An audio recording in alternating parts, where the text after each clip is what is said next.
How to multiply a fraction with a whole number. Let's watch and learn. Let's go and get this easy little equation as an example, which is 5 multiplied by 2 over 3. First, we should make 5 a fraction, so it would be 5 over 1.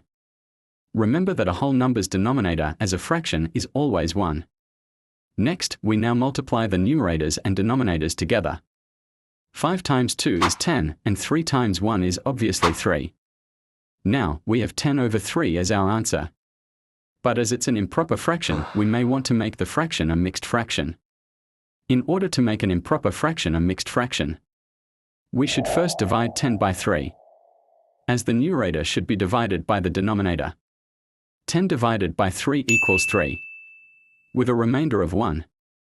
Therefore our final answer is 3 wholes and 1/3. Thank you for watching, learners. Have a great day. I do hope you guys enjoyed my video.